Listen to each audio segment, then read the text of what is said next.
شخصيات حموية كردية. أعلام في سطور: الطبيب عبد الله حمشو، رئيس فرع نقابة الأطباء بحماة، وإنجازات كثيرة لخدمة محافظة حماة.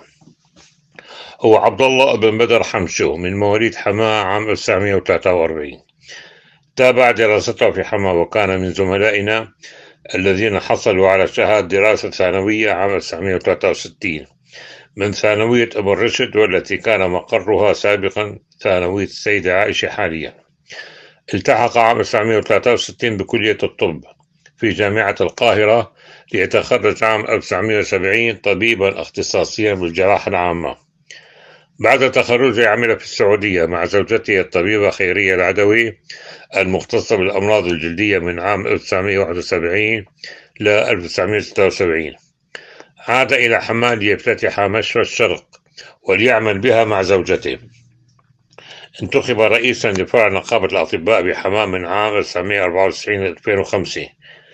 عمل مدرسا في كلية الطب بجامعة البعث وجامعة حلب.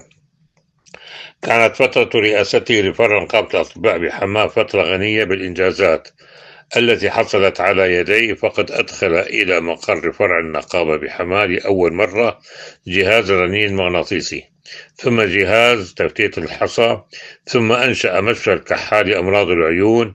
وأن جميع تلك المنجزات حصلت في حماة لأول مرة، مما وفر الكثير على أبناء المحافظة، سواء لناحية التكاليف أم لناحية مشقة السفر. تم خلال فترة رئاسته إنشاء بناء خزانة التقاعد في شارع 8 آذار، والذي يعود ريعه للأطباء المتقاعدين. كذلك خلال فترة رئاسته تم تسمية إحدى قاعات فرع نقابة الأطباء بحماة باسم قاعة الدكتور وجيه البارودي، لما له من أياد بيضاء وشعر ظريف. تميز الطبيب عبد الله حمشو بتواضعه ومحبة زملائه له. أقعده المرض عن ممارسة العمل منذ عام 2012، حيث اضطر للسفر إلى القاهرة لمتابعة علاجه، لكن يد المنون اختطفته في عام 2018 وليوار الثرى في القاهرة. المحامي معتز البرازي.